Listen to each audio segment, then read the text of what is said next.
So a new era begins at the end of January when Neptune moves into Aries for an extended 13-year period.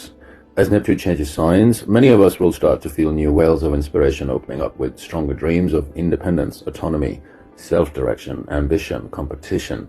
But most of January is still very much about letting go of the old. And why? Throughout the month, we have several planets that will move through two Saturn-ruled signs, Capricorn and Aquarius. Saturn rules the planets from its position at the tail end of Pisces, technical, I know. But Saturn's nearing its end of a cycle that it began in 2023. So the influence of Saturn is about closure and completion, finishing projects, finalizing matters that have been running for years, especially since 2023, could be longer. So even though the start of the new calendar year is about, new things and new year and new me, the energy in the cosmos at the moment, at least, pointing towards wrapping things up rather than shiny, fresh starts. The time for shiny, fresh starts will definitely come sooner or later.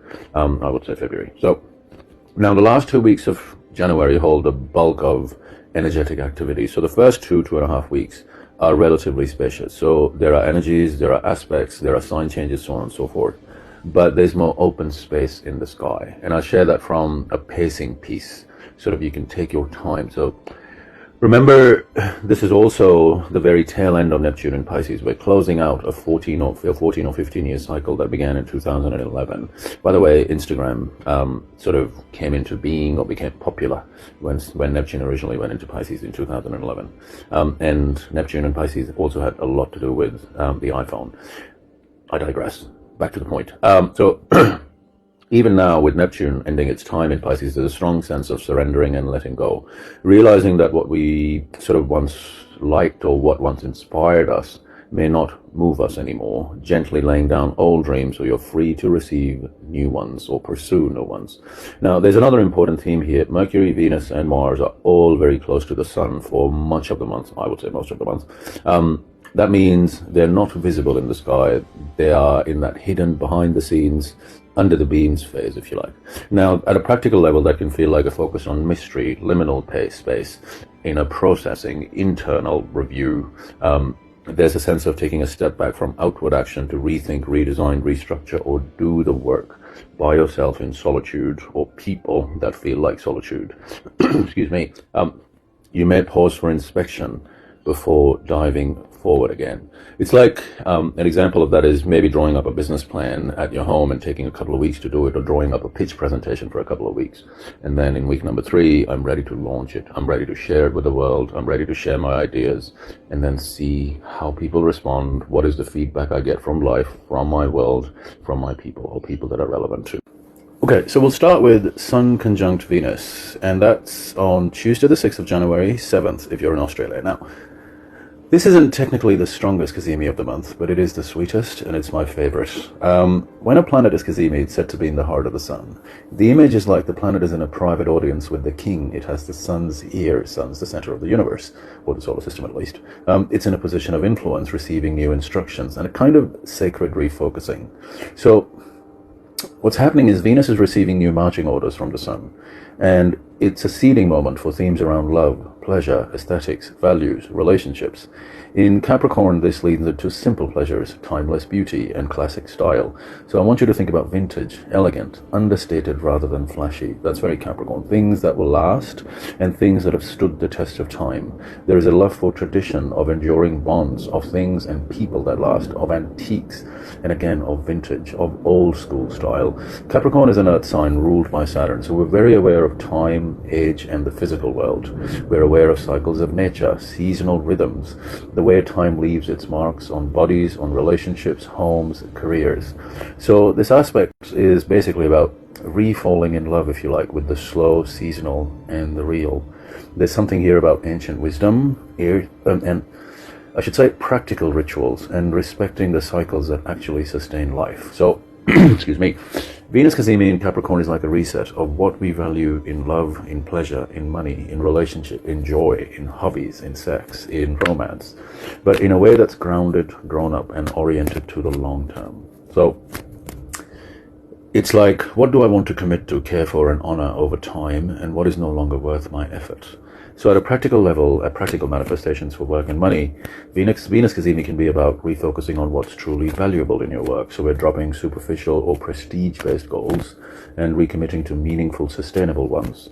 We may be reviewing pricing, offerings, contracts, business relationships, choosing quality over quantity. That's a big deal for Saturn, quality over quantity, and that can be clients, collaborators, and projects. Investing in classic long-term pieces, long-term connections to equipment, tools, education, branding that will last rather than quick trends. And you maybe also end up feeling clearer about these are the people, clients I want to work with, and this is the type of work I want to be known for example. Around love and relationships for Venus Cazimi, and that's what Venus is known for, a moment of recommitment, having the are we in this for the long haul conversation, reaffirming vows, agreements, and shared future plans, falling in love with simple, grounded togetherness, cozy rituals, regular check-ins, building routines that support the relationship, attracting or craving partners who are steady, responsible, reliable, rather than dramatic or chaotic. And I mean toxic dramatic or chaotic. I don't mean fun dramatic. That's okay. For single people, it could be about a shift in your type toward people who feel emotionally mature, stable, and serious about commitment, so to speak. Then we go to Venus conjunct Mars in Capricorn, and that's the very next day on the 7th or the 8th of January. Excuse me. So Venus-Mars always carries the signature of togetherness, chemistry, passion, relational friction that can be enjoyable. I mean, these are the cosmic lovers. So in Capricorn, this passion gets funneled into serious topics, important topics, weighty topics, commitments, goals, structures, and shared responsibilities. Now, some keynotes here. Mars is very strong by sign. It's exalted in Capricorn. And Venus is reasonably well placed in Capricorn. It's grounded, it's realistic, it's not overly sentimental. Venus has what we call triplicity rulership. And it's important to note that both Venus and Mars are very close to the Sun. They are combust, as we call them. I know, technical. But what that means is this tells us the negotiation or the exploration happening in relationships is somewhat hidden, private, behind closed doors, or maybe happening under some level of pressure or some sense of urgency, so to speak. This has to happen now. Deals are being done quietly, away from public view. That's very important.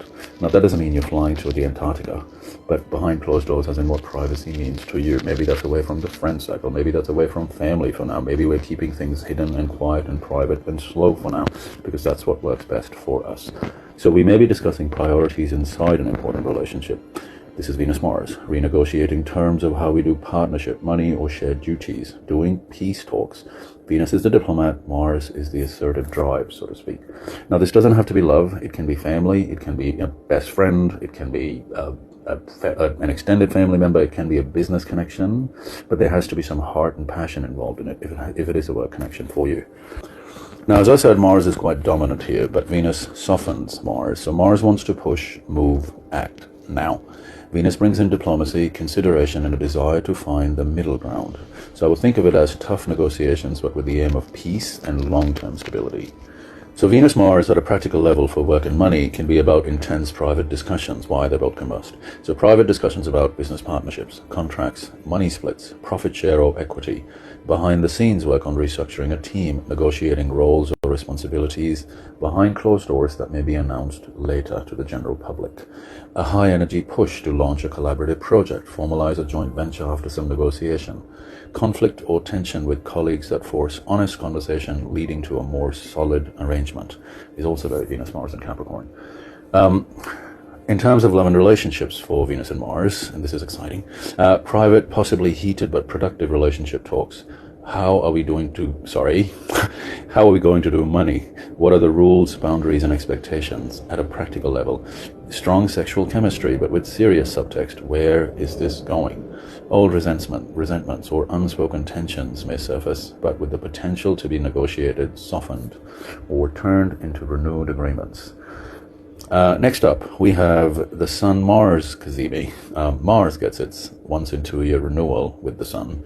Now that is on Friday the 9th in most locations. So Mars receives its sacred instructions from the Sun now. The planet of action, will, courage, bravery, competition, fights, wars, sits right in the heart of the Sun, and it gets recharged. In Capricorn, it is exalted, it's fantastic, it's productive, it's constructive. We have all that long-term focus, strategy, and game plan energy.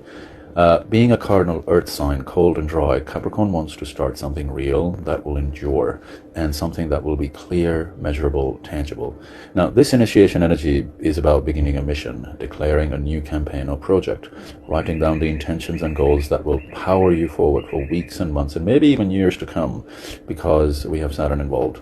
So you might not literally start the whole project on this exact day, as I said, but you're naming the thing, you're setting the intention, you're sending the email, maybe you're just making a note in your journal, taking the first concrete step that sets the tone for what follows. At a practical level, manifestation-wise, for work and money, we are deciding this is the big focus for 2026, 2027, for example. And by the way, this is the start of a new Sun-Mars cycle that will go for 2 years. So we're setting a major career or business goal, for example, around work and money with Mars Cazimi. That can be a new business, a new clinic, creative enterprises, big structural changes. It can be launching a new product, service, or offering with a long runway, making a firm decision about money, committing to debt reduction or saving more or investment or saving structures, or a big purchase that supports your long-term ambitions around finances. At a practical manifestation level with love and relationships, feeling a strong urge to take action can come up here. So defining the relationship, moving in, having the serious talk, choosing to show up differently can also come up. Taking responsibility for your patterns, Capricorn, setting boundaries, initiating practical changes that support the relationship in terms of time, schedules, tasks. For single people, deciding to actively pursue the kind of partnership and people that aligns with your long-term life path rather than short-term distractions. I am no longer going to date somebody that's long distance or somebody that's already in the middle of a messy divorce, for example. Now, these are only examples. Now, one of the most important background aspects this month is Saturn sextile Uranus. Saturn is at the end of Pisces, Uranus is at the end of Taurus, and they perfect their sextile on 20th of January with a week either side as an active window. I would even say a couple of weeks. This aspect speaks to willingly engaging in a major restructuring process. The sextile suggests I'm choosing this shakeup because I can see its long-term value. There may be some chaos or some upheaval, but it's in service of a more authentic, free life, so to speak, liberated life.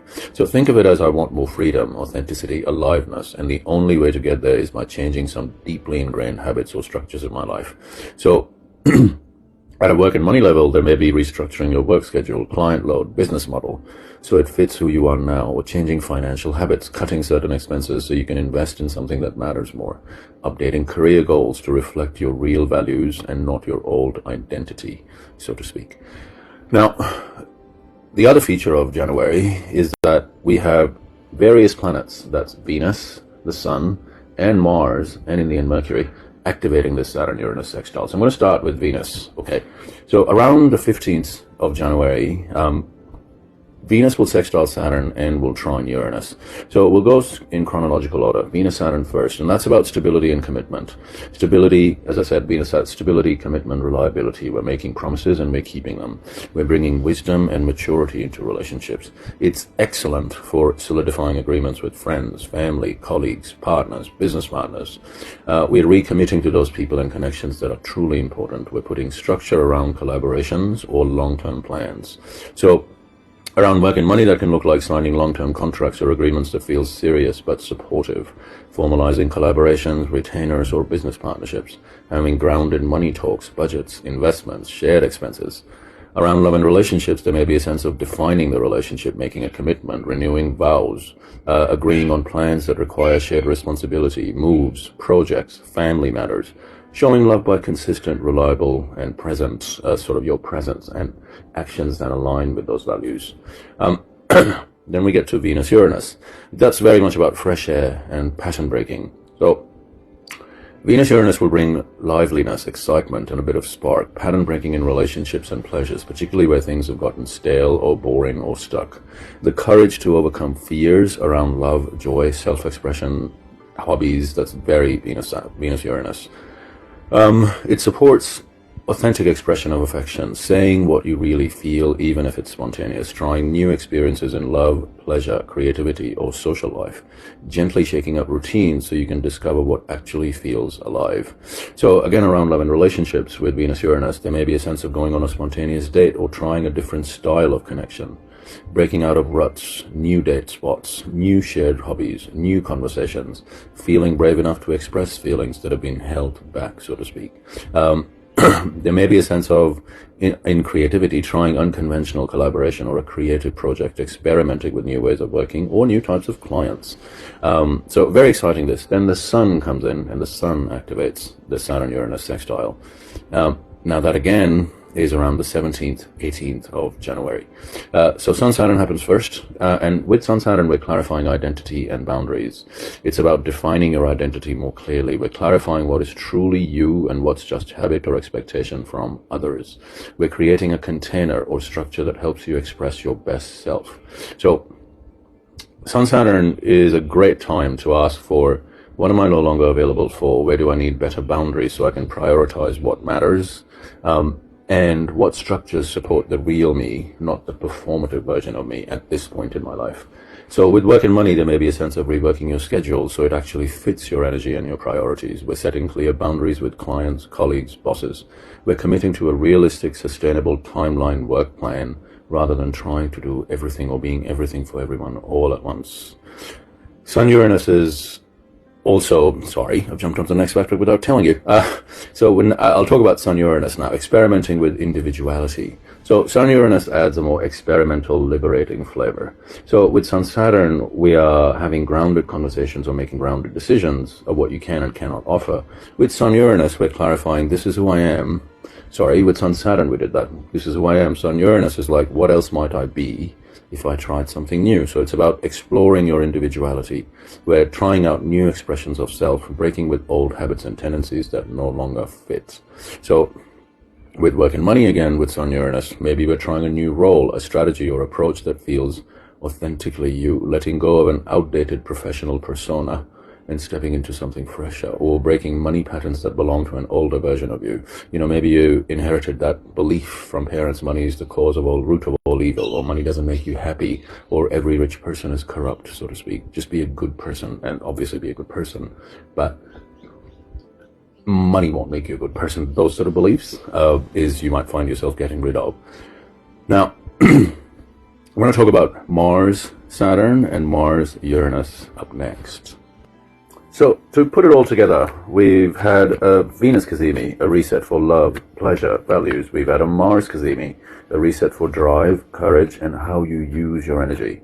And a Venus-Mars conjunction in the privacy of the sun and in the inner sanctum of the sun. That's reopening the conversation between desire and action, body and heart.